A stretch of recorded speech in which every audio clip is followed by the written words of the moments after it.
Thank you. Very good. I will gavel our meeting to order. It is a regular meeting of the governing body, February 28 at 5:03 p.m. We'll start with the Pledge of Allegiance led by Councilor Lindell, salute to the New Mexico flag led by Councilor Michael Garcia, and invocation and remembrances led by Councilor Faulkner. Please.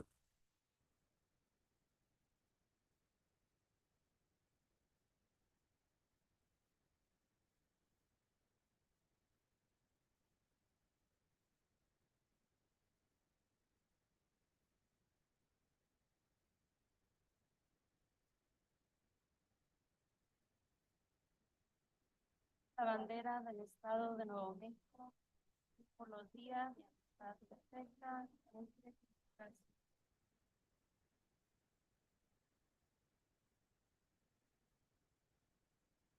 Please help us to remember that we work for the people, we serve at their will. Please help us to be kind, to listen to one another, respect each other, be active listeners. And please help us remember that people who keep us safe, police, the fire, and the military, let's keep in mind what they sacrifice for. Thank you. Are there remembrances at this time? Councilor Castro? I would like to remember a couple young people that we lost in our community this week, Next Benedict and Aaron Bushnell. I would just add, there are people in our city who are suffering, struggling, trying to make ends meet, dealing with problems of health, problems of financial well-being, problems of family. And we care about everyone in Santa Fe, and we want everyone to thrive and be healthy and do well. And the city will keep you in our thoughts and do our best to reach out to everyone in Santa Fe. Let's take a minute and think of our fellow residents and people who are struggling across the country and around the world. Thanks, everybody. Madam Clerk, can you please call the roll? Certainly, Mr. Mayor. Councilor Cassett, Here. Councilor Castro, Present. Councilor Faulkner, Councilor Lee Garcia, Here. Councilor Michael Garcia, Present. Councilor Lindell, Mayor Weber, Present. Mayor, you have a quorum. Thank you. Madam Clerk, are there changes to the agenda that we need to note before we move to approve? Yes, Mayor, item 9M is postponed to the March 13th governing body meeting. Any other changes? No, sir. Could I get a motion to approve as amended? Move to approve as amended? There's a motion and a second. Madam Clerk, can you call the roll on that, please? Certainly, Mayor.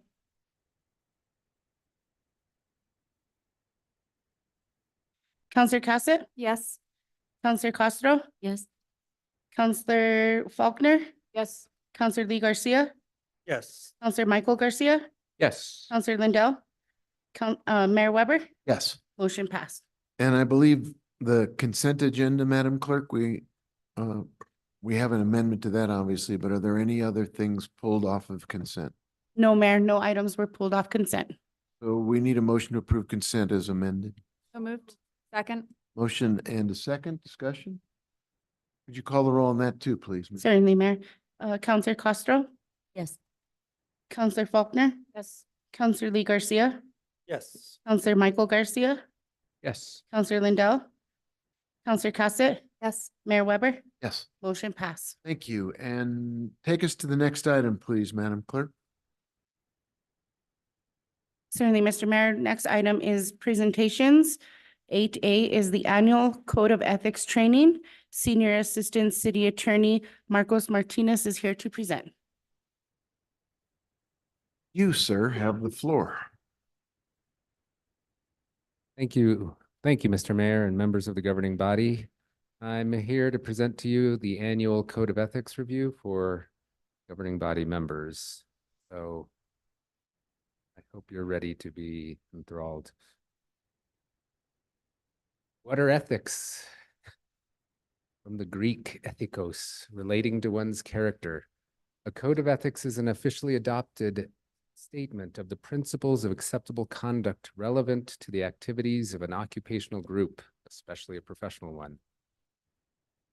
City of Santa Fe's Charter 2.01 calls for a code of ethics. City's ethics code is codified by ordinance. It is online and you can find it. And we'll go through the steps to get there. The Governmental Conduct Act also applies to a city's public officers, which include members of the governing body. The City of Santa Fe's Code of Ethics policy states that the proper operation of a democratic government requires that public officials and public employees be independent, impartial, and responsible to the people.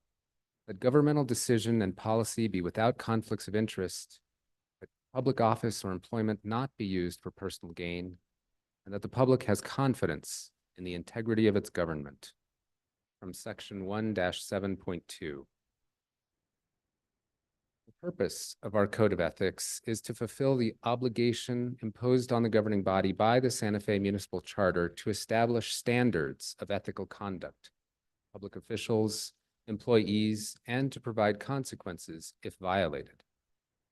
To adopt standards to make decisions without consideration of personal benefits, to provide clear guidance as to what is allowed and not allowed, to advance openness in city government through disclosure, to exercise legislative powers granted under the state constitution, and to adopt a code of ethics to meet local concerns and the needs of the city of Santa Fe. I'm going to go over a few terms that will come up and be repeated throughout this presentation. And the first is conflict of interest. The conflict of interest is a specific and identifiable prospect of pecuniary gain or loss, other than a gain or loss that is de minimis in amount or shared with a substantial segment of the general public, to any of the individuals or entities listed in the code from an official act of any public official or employee. Financial benefit means any money, service, license, permit, contract, loan, travel, entertainment, gratuity, or any other thing of monetary value, or any promise of these. The family, that these are the individuals or entities here listed, are members of the individual's household, his or her children, stepchildren, brothers, sisters, parents, step-parents, domestic partner, and all persons claimed as dependents on the individual's latest federal income tax return. And finally, an official act is an official decision, a vote, approval, and any acts that involve the use of discretionary authority. So what's a conflict of interest? One has a conflict of interest if one's official act will result in a specific and identifiable prospect of financial gain or loss to oneself or an entity listed below, the public official or employee who is to perform the act, any member of his or her family, any business of which he or she or any member of his or her household is an owner, any employer, client, or customer from whom the public official or public employee knows or reasonably should know that he or she or any member of his or her household would be involved. Any civic group, labor union, or social, charitable, or religious organization of which the public official or public employee or member of his or her household is an officer or director, or any business or any of its owners if the public official or public employee knows or reasonably should know that the business or any of its owners has made contributions or is directed the making of contributions as that term is defined in subsection 9-2-3I, Santa Fe City Code, to the public official or public employee's campaign for an elected office in an aggregate amount greater than $250 during the 2 years preceding the official act. Not every action that benefits the public creates a conflict. For example, this would not be a conflict, a gain or loss that's de minimis in amount or a gain shared with a substantial segment of the general public. So if everyone benefits the same, public officials can benefit the same. You do not need to not accept a public benefit. For example, you help draft legislation that will reduce taxes for all citizens of Santa Fe, and you are a citizen of Santa Fe. That is not a conflict. A conflict would be any act likely to result in financial gain or loss to the list of entities on the preceding page. And some examples would be any employer, a client, or customer from whom you know or reasonably should know paid you or a family member more than $500 during the year preceding the official act. So you imagine You were paid $501 to provide catering services during an event. The restaurant that paid you is now seeking a grant from the city. Your involvement with the grant would be a conflict of interest. Any civic group, labor union, or social or charitable or religious organization of which the public official or public employee, not in your case, or a member of his or her household is an officer or an exam or director. So as an example, you are on the board of the National Dance Institute, NDI. NDI wants to hold a fundraiser on city property and is seeking a lease from the city for the event. If you were to assist with the lease in your role as, well, really as a decision maker, not as an employee, by approving it, that would create a conflict of interest. What to do if you have a conflict of interest? In the case of a member of the governing body at a public meeting, do not vote on the matter to which you have a conflict of interest. However, and this is an important caveat or exception to the general rule, if compliance with the conflict provision by a public official would deprive the governmental body, the governing body, of a quorum for taking necessary action, and it's deemed an emergency, the public official shall be excused from such compliance when he or she has made the disclosure required. So if it's necessary, in other words, to vote on something that would be an emergency, but the conflict would create a quorum issue, the governing body, the person who has the conflict or the persons who have a conflict needs to disclose that conflict and point to this provision of the code that allows an exception when there's such an emergency. Then the vote can proceed forward with the full quorum necessary. And there's an example that basically states what I just said. And also, this is consonant with the Governmental Conduct Act, which again governs all of you as well. Full disclosure of real or potential conflicts of interest shall be a guiding principle for determining appropriate conduct. So the Governmental Conduct Act is not quite as restrictive as our own code of ethics. That's why disclosure is really the key to solving the quorum issue that could arise should there be a conflict of interest among multiple members of the governing body. What are required disclosures? Public officials, which include by definition the mayor, councilors, the city manager, the city attorney, and the city clerk, and department heads are required to disclose the following to the city clerk: name, address, and telephone number, their employer, if other than at the city, professional, occupational, or business licenses, memberships on boards of directors or corporations, public or private associations or organizations, businesses that they own. And the frequency is annually for public officials. This is also a requirement of the Governmental Conduct Act. Now, gifts. Generally, gifts in excess of $50 are not allowed, but there are exceptions to the rules against gifts. An occasional meal or non-pecuniary gift with a fair market value not to exceed $50. Again, also if relevant to the performance of his or her duties, members of the governing body, the city manager, the city attorney, or the city clerk may receive an occasional non-pecuniary gift not to exceed $250. And similar restrictions are stated in the Gift Act, which are applicable to state officials and employees. After the fact discovery, let's say you received a gift or other financial benefit within the last calendar year and then discover that the gift giver has the prospect of direct or indirect pecuniary gain or loss from your official acts. You must return the gift, or if you have a conflict of interest, or you have a conflict of interest and must disclose the gift and not take the official act as provided by the conflict of interest rules we just reviewed. Honoraria. A public official or public employee shall not request or receive an honorarium for a speech or service rendered in the performance of his or her official duties as a public official or public employee.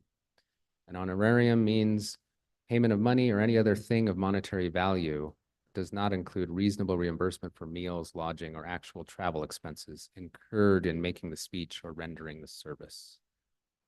Reimbursement for travel is considered a gift, however, and must be reported to the city according to the code's gift reporting rules. And under the Governmental Conduct Act, honoraria is likewise regulated. Improper transactions with the city. Elected officials shall not accept paid employment from the city for a period of 1 year following the departure from public office. A public official shall not enter into a contract or transaction with the city during the term of one's office or for a period of 1 year following the leaving of public office when the contract or transaction is a result of an official act by that public official. So if you didn't have involvement in the official act, it doesn't create that same conflict. Similarly, the Governmental Conduct Act imposes prohibitions against transactions with former officials or employees. The misuse of confidential information, that's prohibited.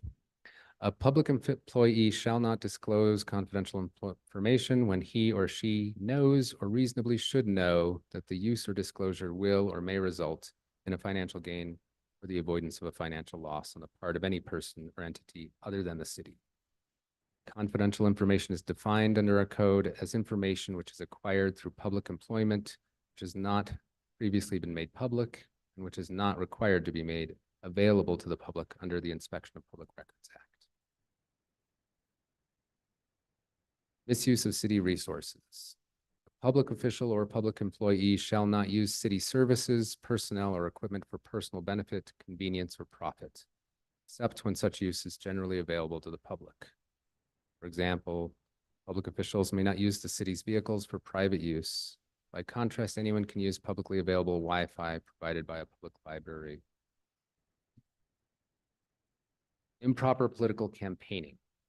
Public officials shall not knowingly request or authorize another person to request that any subordinate of the public official to make a campaign contribution or to provide services to a political campaign, and shall not engage in political campaigning while on duty for the city or use city funds, supplies, or vehicles or facilities to benefit or assist a political campaign.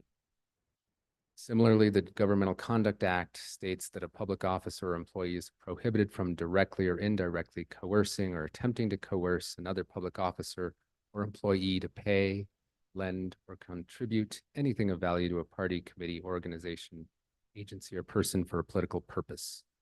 Or can you threaten to deny a promotion, a pay increase to an employee who does not vote for certain candidates, requiring an employee to contribute a percentage of the employee's pay to a political fund, influencing a subordinate employee to purchase a ticket to a political fundraising dinner or similar event, advising an employee to take part in political activity or similar activities. I don't know that I'm aware of any of these particular provisions being violated in my tenure at the city, but I imagine they're there for good reason and an interesting story. Personnel issues, I should say, nepotism.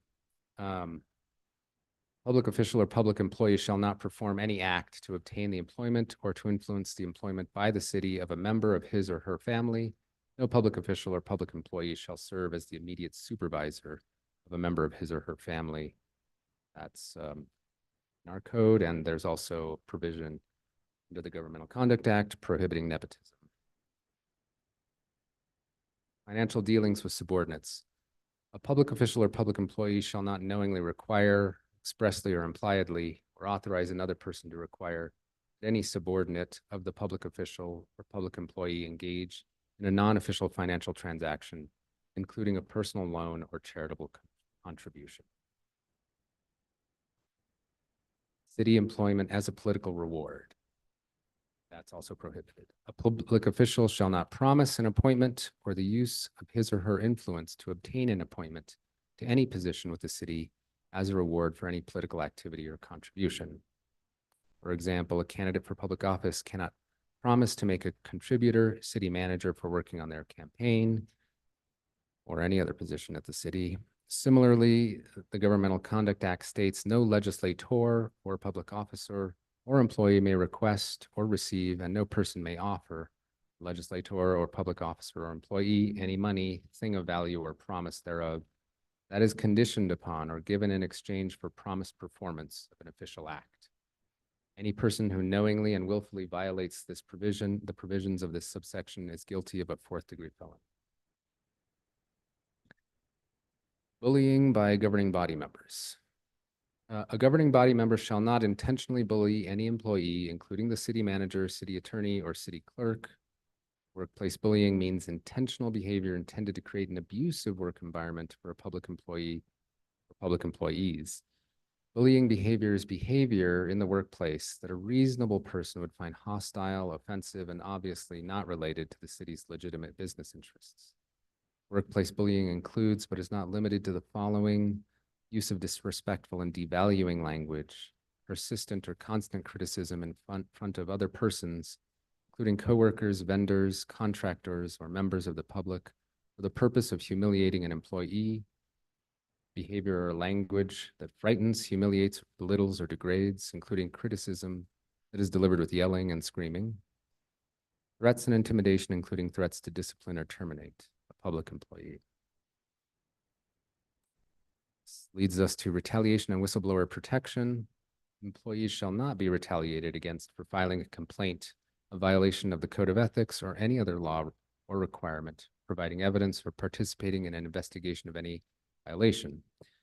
Retaliation includes dismissal, threats of dismissal, or otherwise singling out an employee. The Whistleblower Protection Act, and MSA 1978-10-16C-1, creates a civil action for retaliatory actions. And a public employer shall not take any retaliatory action against a public employee because the public employee A, communicates to the public employer or a third party information about an action or failure to act that the public employee believes in good faith constitutes an unlawful or improper act. B, provides information to or testifies before a public body as part of an investigation, hearing, or inquiry into an unlawful or improper act. Or C, objects to or refuses to participate in an activity, policy, or practice that constitutes an unlawful or improper act. The focus of this presentation has been on our Code of Ethics, but the Governmental Conduct Act, as I've said early on, also regulates the conduct of public officials. And so some additional notes on that act. Unless a public officer or employee has disclosed the public officer or employee's substantial interest through public notice, and unless a contract is awarded pursuant to a competitive process, the city shall not enter into a contract with the public officer or employer of the city, with the family of the public officer or employer, or with a business in which the public officer or employee or the family of the public officer or employee has a substantial interest. There's also prohibited bidding, and no local government shall accept a bid or proposal from a person who directly participated in the preparation of specifications, qualifications, or evaluation criteria on which the specific competitive bid or proposal was based. A person accepting a bid or proposal on behalf of a state agency or the city shall exercise due diligence to ensure compliance with this section. Finally, or nearly finally, enforcement. Who enforces these rules? Suspected violations of the Ethics Code by public officials may be reported to the city's Ethics and Campaign Review Board. Any individual may submit a sworn statement. City attorney may bring a complaint to the board, and the ECRB can issue opinions that are binding on the board. And the city attorney's office advice is not binding on the ECRB. Suspected violations of the Governmental Conduct Act may be reported to Human Resources Department, the DA's office, or the AG's office under 10-16-18A, and the State Ethics Commission, which has recently begun issuing formal opinions and even pursuing some compliance actions. So now I'll stand for any questions. I also put my email address so you can email me questions if they occur to you at a later time. And at that concludes my presentation. Thank you. I particularly like your graphic. It's pretty clear too. Are there questions for Mr. Martinez? I have one I want to follow up on. In the nepotism policy, you talked about family. And I may have missed it, but I don't recall a definition of family in that presentation. The definition, the family would follow the list of individuals early on. That was one of the terms. Let me see if I can find it here in the presentation. I provided a few definitions. Or family under 1-7.5. It's a little broader than the nuclear family.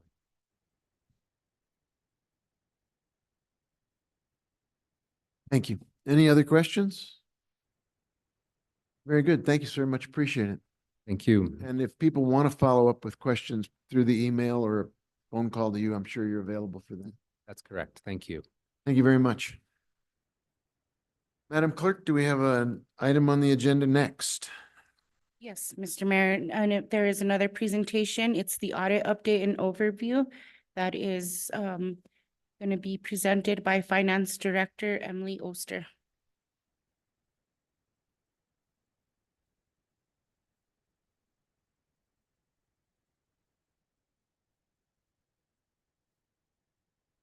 Director Oster, you have the floor. Good evening, everyone. Good to see you this evening. I am pleased to report that the audit is going well. We are working on the FY23 audit. The auditors are currently working on compliance testing, sampling, and substantive procedures. And we are on track for wrapping this one up by mid-May. With that, I'm happy to stand for any questions. Thank you. Questions on the audit update? Thank you. That sounds like good news to all of us. Appreciate you. Madam Clerk, what's the next item on the agenda? Next item, Mayor, is matters from the city manager. Or in this case, Mr. Brown. Mr. Brown. Good evening, Mr. Mayor and members of the council. Thank you for the opportunity to be here tonight. I don't have any matters from the city manager's office. I have been signing some documents on his behalf and things look to be going well in the city. But I do have some matters from community development that I'd like to share. That's possible. Tomorrow, we are hosting a finance fair at the GCCC. It starts at 10:30 and it's to 1, and it's to benefit our small business community who are looking for financing and banking options. And it's our first one we've done. So we're very excited. We have, I think, 12 different financial organizations that are going to participate. So that's one thing that's happening. And tomorrow night, the Arts and Culture Department is hosting an event to celebrate Black History Month. We have spoken word and jazz music that's going to happen at the gallery starting at 6 p.m. And we love to have you come out and invite your friends. Everyone's welcome. And lastly, on the ED side and the community development side, we are also offering office hours as a new program on the south side, and it will be at the incubator. And the first one is on March 1st, starting at noon. And then lastly, I wanted to say that we are hosting on behalf of the mayor and some federal state officials. We're having an airport terminal expansion open house. It will be on March 16th, and it starts at 10 o'clock and ends at noon. And come one, come all. There will be shuttles from the parking lot to the new space. And it's very excited. I've seen the new terminal expansion space, and it's really beautiful. So we will see a new look in our airport, and we invite everyone to come out to see it. Thank you very much. Thank you, Mr. Brown.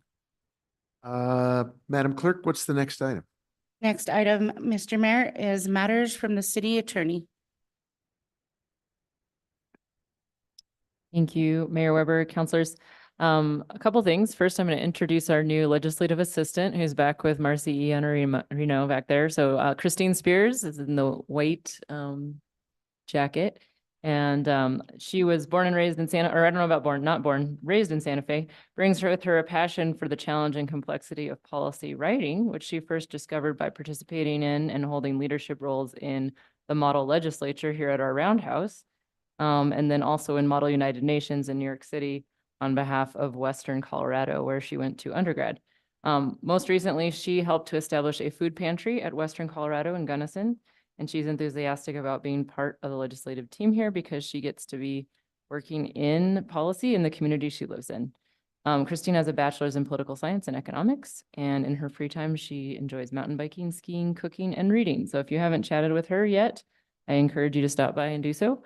She's here tonight for a not so long agenda, hopefully, but you'll be seeing more of her in the future, and she's starting to work on a bunch of different legislation. Thank you. Madam Clerk? Next item is matters from the city clerk. And Mayor, I have nothing to report at this time. So we will move on to the next item, which is communications from the governing. Governing body. Counselor Castro, you have the floor. Claro que sí, muchas gracias. Buenas tardes. So one of the things that I did want to talk about was I saw in finance, there was a little discussion about having a public forum for the money that we might be getting from our rainy day fund. And so I just wanted to express my support for participatory budgeting in any way, shape, or form. Thank you. Counselor Garcia? Thank you, Mr. Mayor. I as well would like to request a special governing body meeting on the topic of accessing our reserve funds. I had sent an email to the city manager last week requesting a special study session on the topic. And I received a response from him, and he directed me actually to you, Mayor Weber and Councilor Romero Worth. But because I had included three other of my colleagues, I didn't want to break any rolling quorum issues. So I didn't reach out to you or Councilor Romero Worth. And after some thoughts and consideration, I believe a special governing body meeting is the better vehicle to have this discussion versus a study session. Reason being that is a governing body meeting will allow for us to have public comment, whereas a study session wouldn't. Study sessions have tended to be time limited, where a governing body wouldn't. So we would be able to discuss how we rose at the reserves that we did, and then ultimately have a discussion between the body on should we access it, how much we should, where should it be invested, et cetera. Because I was a little caught off guard when I had a conversation with Director Oster last week in regards to accessing these funds. I hadn't had the opportunity to speak with my co-counselor from my district to understand, do we have any dual priorities we wanted to access? Was accessing this potential $30 million going to be split up equitably across the districts? So I had many questions, and I figured what better avenue than to have a public discussion on this. When we conduct, traditionally before we've approved the budget or conducted the budget hearings, we've had a public call for public discussion on the budget. And so I think we should treat this exactly the same, given that this is public resources. It is coming from our reserves. And I think the public should be well aware that there is a potential for accessing these reserves.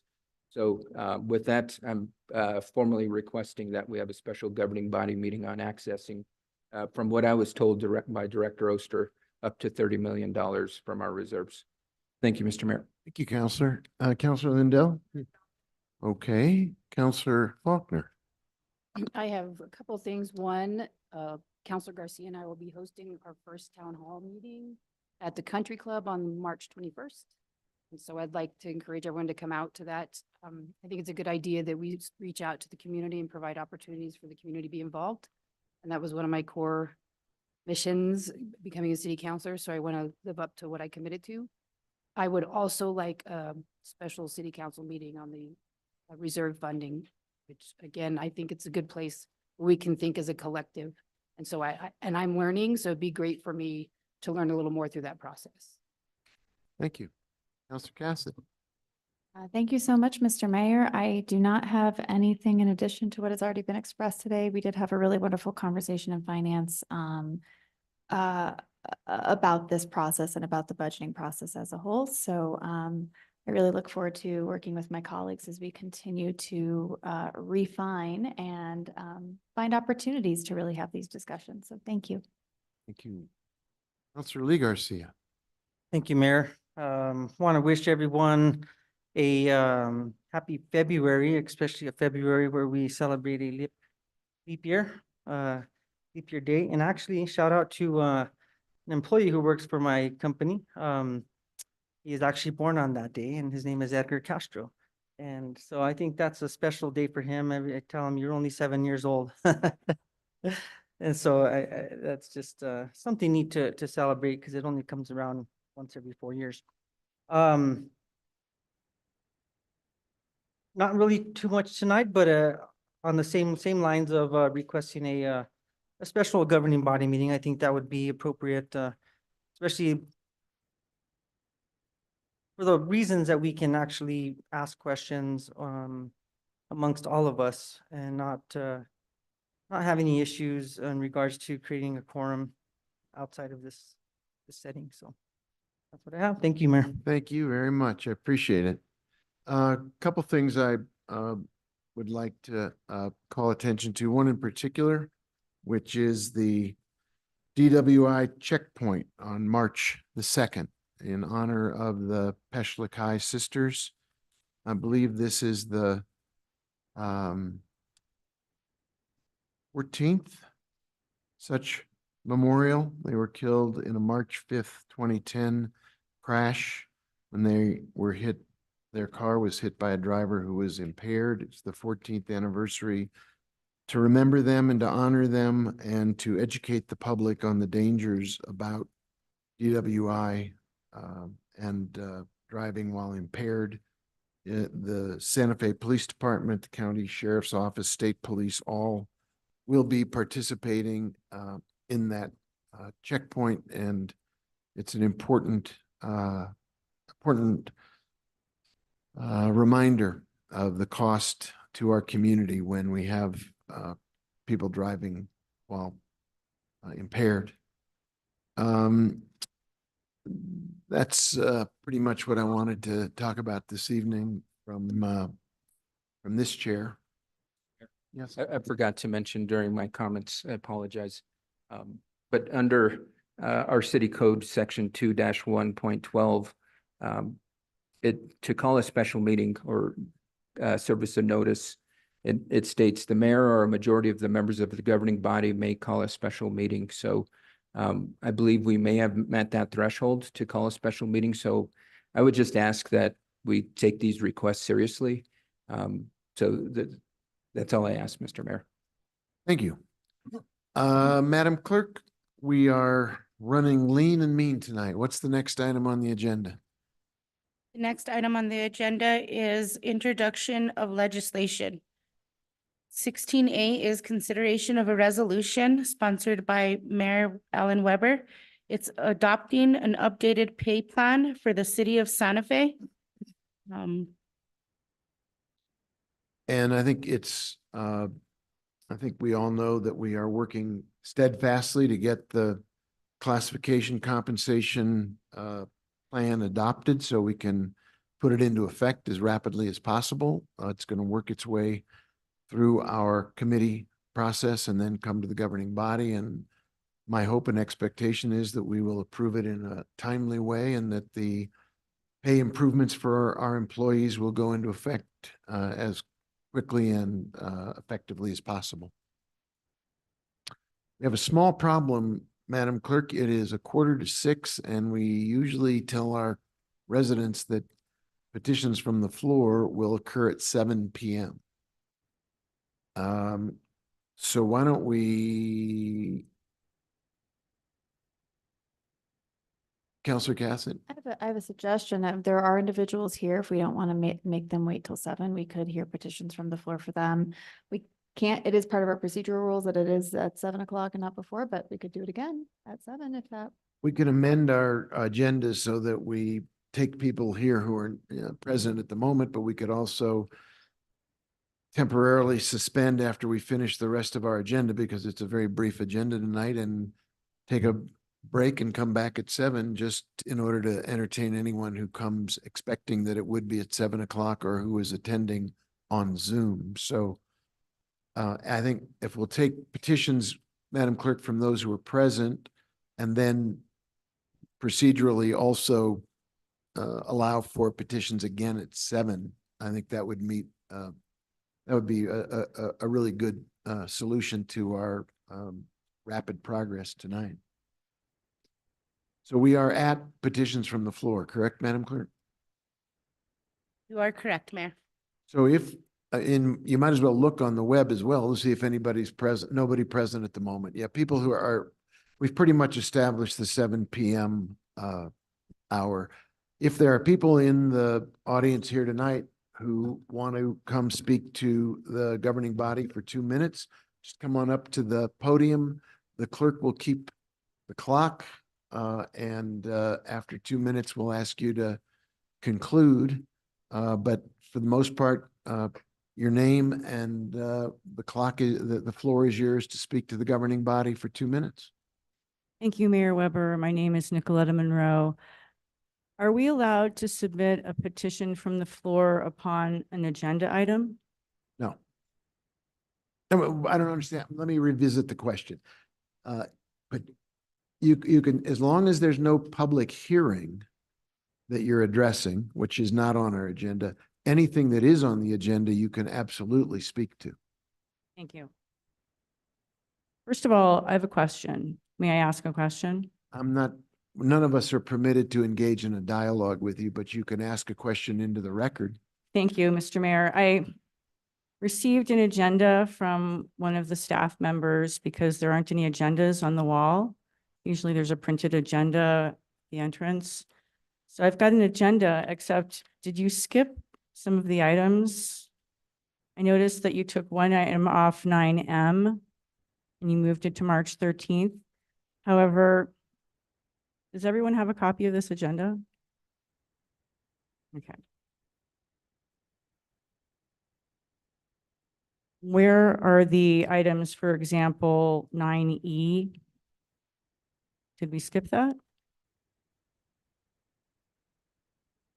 Madam City Attorney, what is your, how can we? Mayor Weber, help this? Counselor, so there are, our procedural rules don't allow for a question answer during this time. I of the think meeting. when I got this agenda, I was in the office trying to track this and I missed that you took some items off the agenda. So I guess for the benefit of the public, the consent calendar is generally adopted in one vote. So if something wasn't taken off the consent calendar, it was adopted with the vote on the consent calendar. Okay, so are we following this? Are we following this? I believe the items you're talking about were on the consent calendars. They were adopted in one vote. Okay, so you already voted on them. Correct. Got it. So what's the first item on the agenda for the meeting? I think the best thing to, I think the best way we can help you is we're gonna go through the, Okay, I've got a question. I don't need to discuss the agenda anymore. Okay. The question I've got is upon item 9I.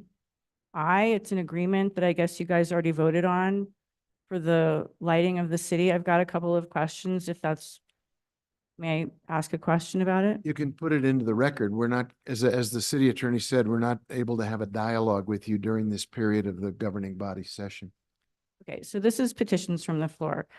I'll just state for the record that in the agreement that you just voted on, that is located in your packet, there is an item, I'm specifically speaking about the agreement for the conversion of lights for Public Service Company of New Mexico.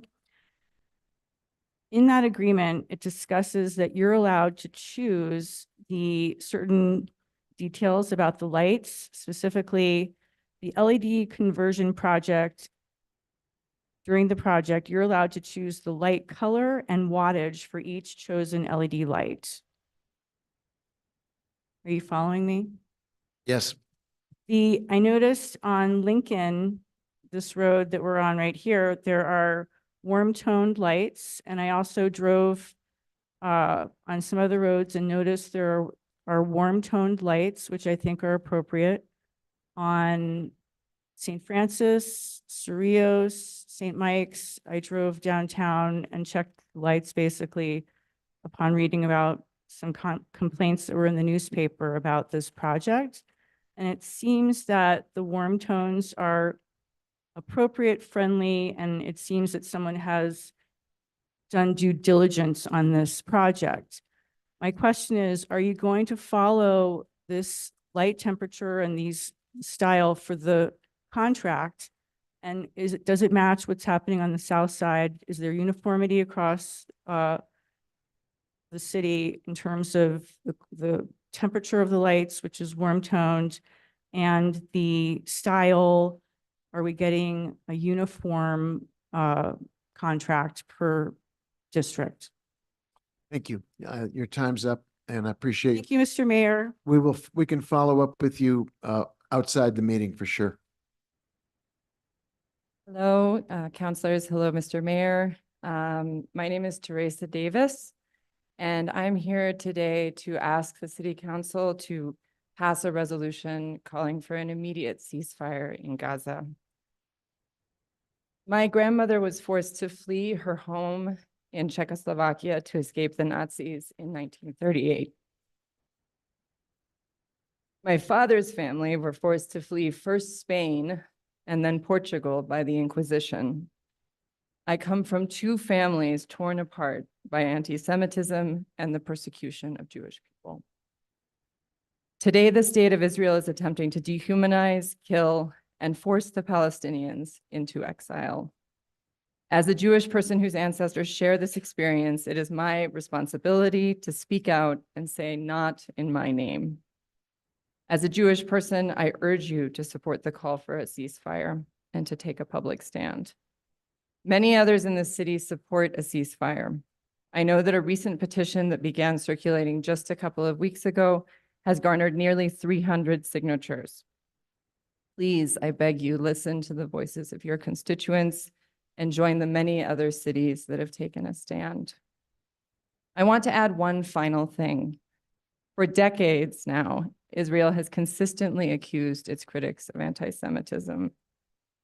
As a Jewish person, I'm here today to tell you that signing this resolution, standing up for human rights, the rights of children, and basic human decency is not an anti-Semitic act.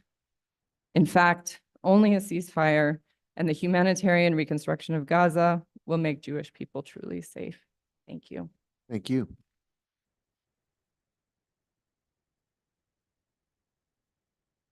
Hello, my name is Richard Welker, Mayor and councilors. I'm here also to urge the city. We need to reset your clock. Hold one sec. Is that me? Madam, well, she was resetting the clock so you would have your full amount of time. Oh, Okay, you have the floor, sir. I too am here to ask the city council to please, like 48 other cities in the United States, adopt a resolution on a permanent ceasefire in Gaza. I believe that we have to stand up now, and I am scared to speak publicly, but I am going to do it now. We have a petition that we just started. I was going door to door to get signatures. 80% of the people in one day signed it, 70% the next. And now we have an online petition and the curve is going just like this.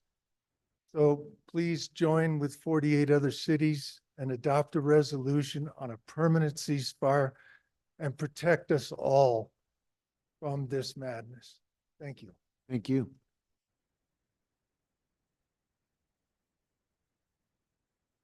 Do I need to wait for the clock to start? Wait until the clerk can reset the clock so you make sure you get your full amount of time. Okay, we good to go? Okay. I'm a resident of the city of Santa Fe. I'm married to a New Mexican who's born and raised in Santa Fe. We need your name. Oh, my name is William Whiteman. I'm here to also urge you to please pass a resolution calling for a ceasefire. I think many of you will have seen what happened in Michigan last night, where over 100,000 people voted uncommitted on Joe Biden's bid for the Democratic primary. I think that the level of concern over this, the level of human suffering that we're seeing every day is potentially going to tip the scales, and we could see Donald Trump win the election. And that's something that I don't think many people want. I'm here to speak as a union staffer. The Palestinian trade unions have called for people around the world, union workers, to take a stand and try and push for peace. I'm also here as a former journalist. We've seen record numbers of journalists killed in Gaza over the last year. I think it was 77 were killed in Gaza in 2023. That's a record for conflicts, recent conflicts. I risked my life covering the war against the Islamic State in the Middle East. I had to stop because I nearly got killed too many times. And seeing the number of my colleagues being killed at the moment who are trying to cover this conflict, trying to bring peace about the truth about this conflict to light is something that I can't see anymore. And I want us as a city to try and bring this to a stop. Thank you. I yield my time. Thank you. Give it 1 second to reset. That clock over there. Soon as the clerk can reset it, and then you'll have the floor. Hi, my name's Nikhil Ananda. I'm a Santa Fe voter and I'm a proud member of the Santa Fe Democratic Socialists. And, I'm just here along with many of the others to urge the city council to stand with the countless other cities in the US, including cities like Taos, in New Mexico, and call for an immediate ceasefire in Gaza. I think that it may seem like an issue like Gaza, like the Middle East, is very distant and abstract from what's happening here in Santa Fe. But I can tell you firsthand, I've seen people of all walks from life really paying attention to this issue and sharing in a lot of the pain and the suffering that the people of Gaza have faced. And I think we saw that very clearly last night in Michigan, where over 100,000 people went out of their way to vote in an uncontested election to register their discontent with the lack of leadership from the White House on this issue. And, I think that, right now, the petition that my organization has been very proud to support has earned over 250 signatures from every single city council district in Santa Fe. The signatories of this petition come from all walks of life in the city. Any racial group, every neighborhood is represented in that, every age group. And I think it really speaks volumes that so much of the public, especially so much of the youth, have found themselves feeling very emotionally tied to this issue. And I think it is something that the city council has a duty to address. Thank you. Thank you very much. Madam Clerk, we get the clock reset. We'll be ready. Go ahead, sir. Hi, my name is Gregory Uyghur. I am a resident of Santa Fe. I am a cellist. I formerly was the assistant principal of the Amarillo Symphony. More recently, I've been worked as the associate principal in San Juan Symphony and work as a section cellist in the Santa Fe Symphony.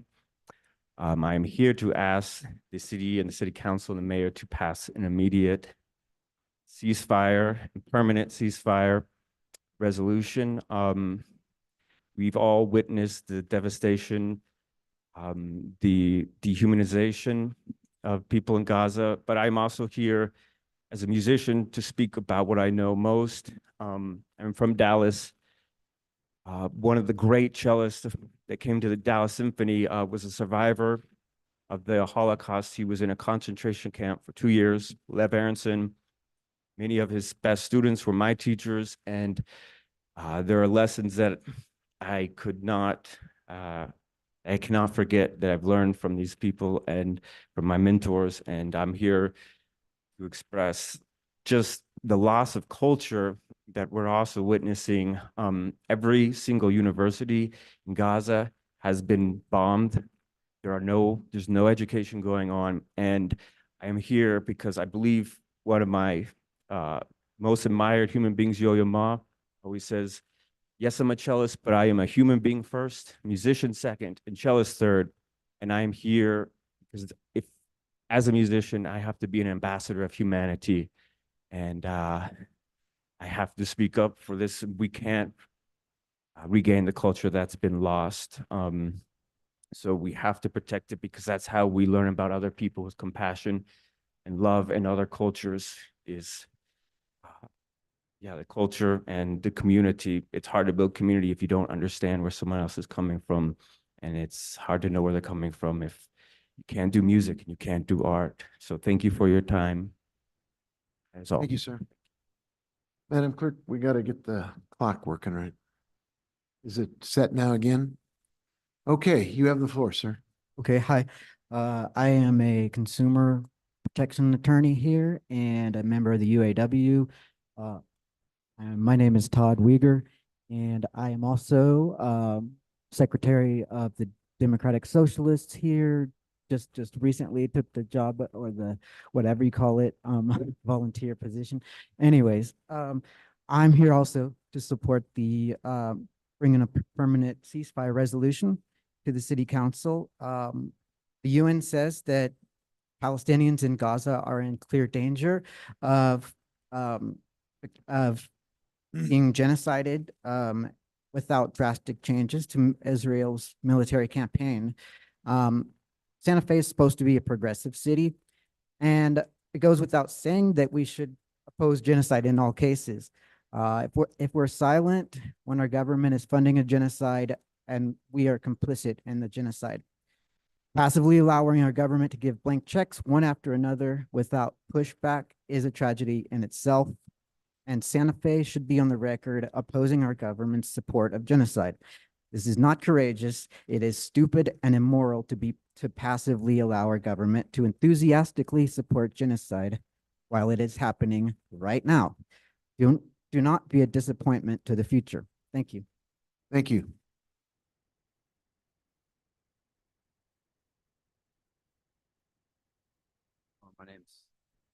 My name's Simon Mont. I'm a resident of Santa Fe and a rabbinical student.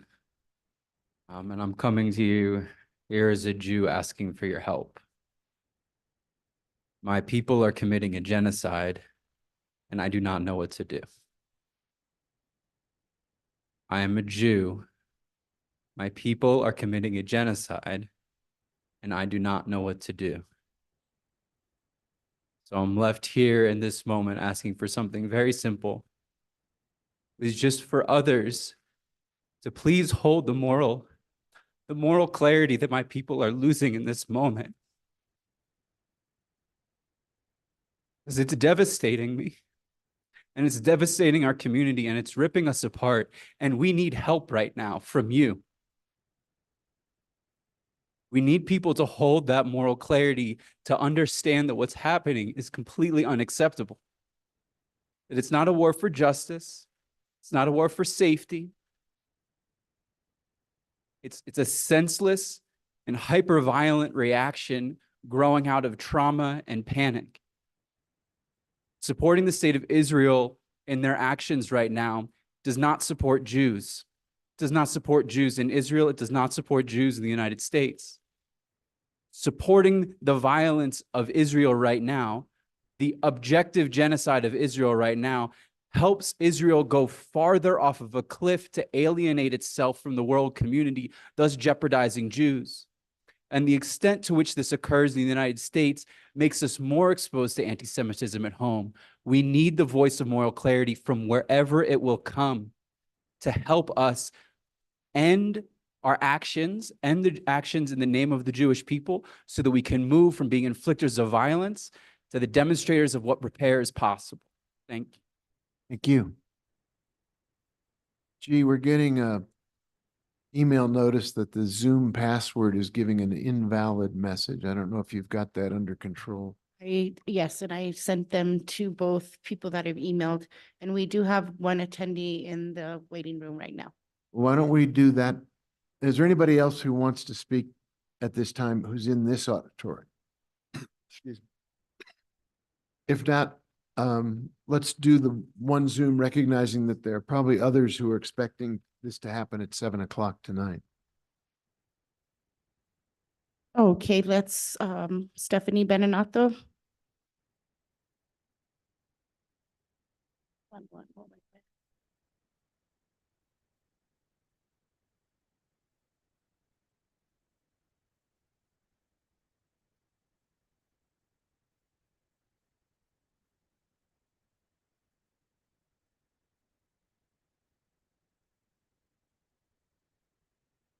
Is she? Alex, will you promote Stephanie Benenato to allow her to talk? There we go.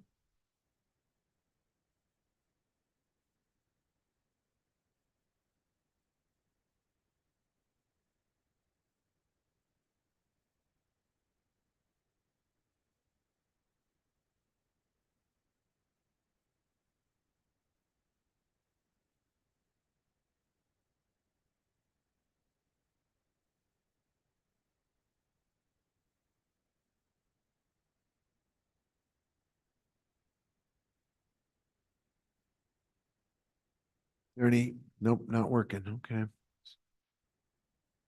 Can you hear me now? Oh, very good. Yes, we can. Thank you. Okay, great.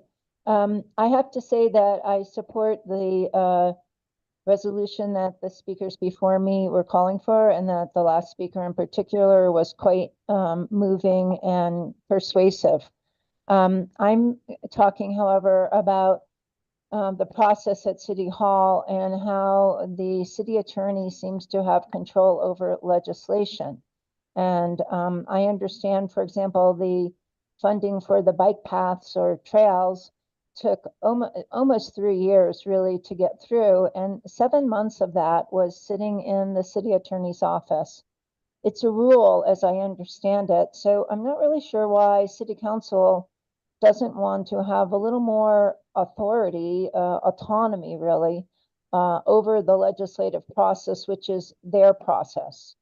And so I just wanted to again urge you to do something by rule. I think when there was a resolution introduced publicly, that resolution moved along quite quickly. And maybe that has to happen.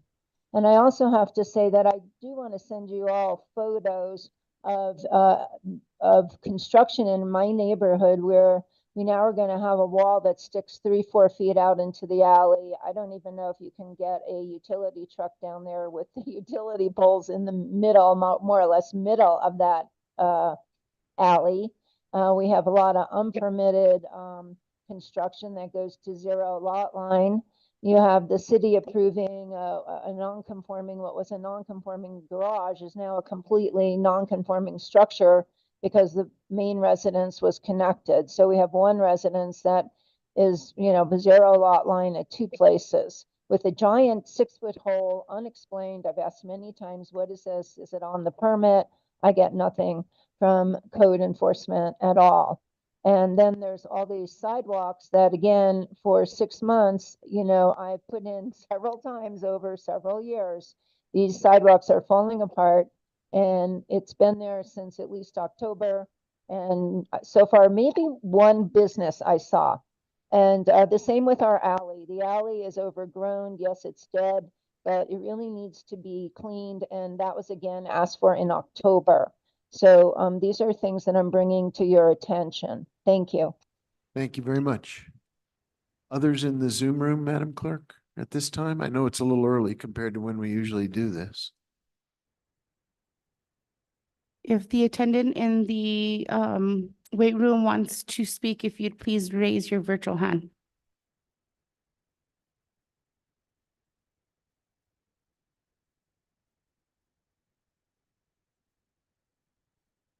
No hands have raised, Mayor.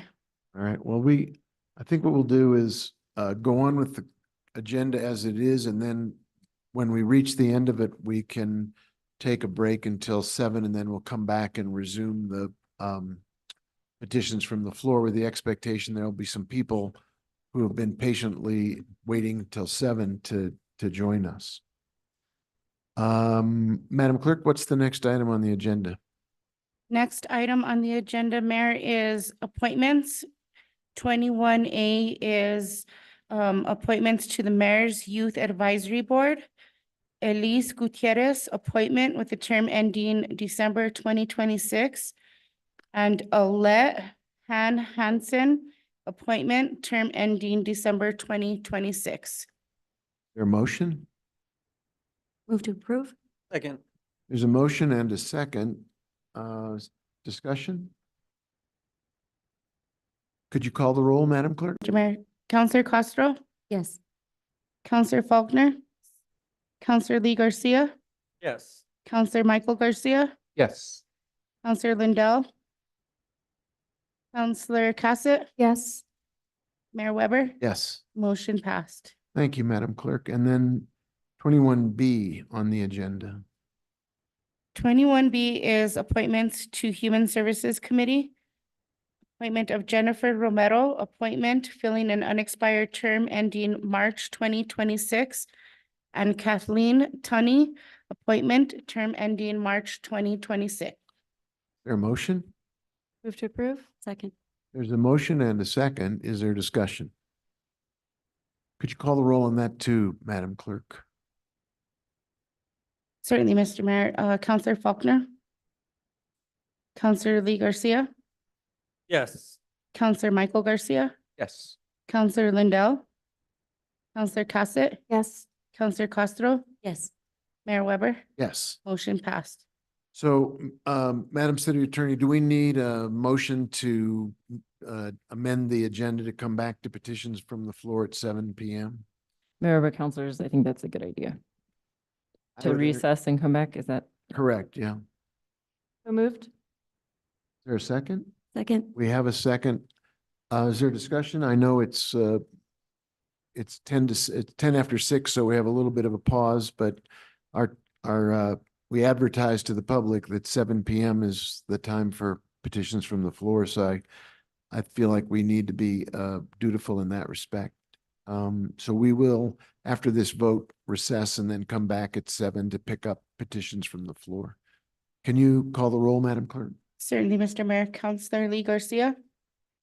Yes. Counselor Michael Garcia. Yes. Yes. Counselor Lindell.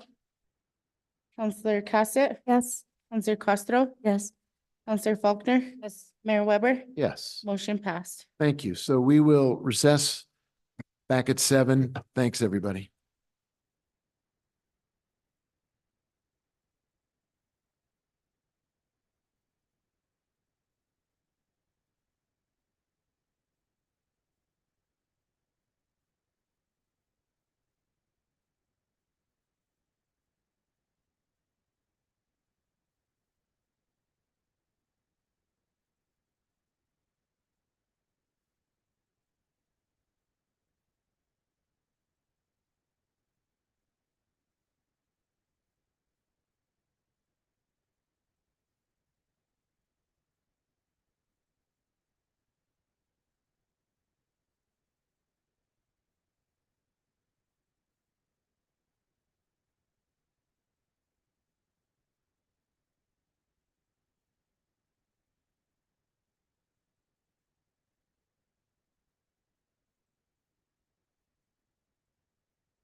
Are we streaming, Madam Clerk?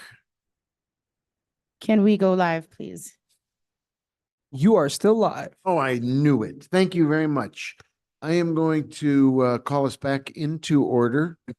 According to my clock on this computer, it says 7 p.m. I'm going to suggest that it's now 7 p.m. and we've re-engaged with petitions from the floor. I see no one in the auditorium, but there may be people on the web who are in the Zoom room who are waiting for their opportunity to have 2 minutes to speak on any subject to the governing body. So if someone is in the Zoom room, Madam Clerk, and they want to speak for 2 minutes on any topic, you can unmute them and we will take their comments. Thank you, Mayor. There are no attendees in the Zoom room at this time. All right. That being the case, I do have slides from my vacation I'd like to. In that case, we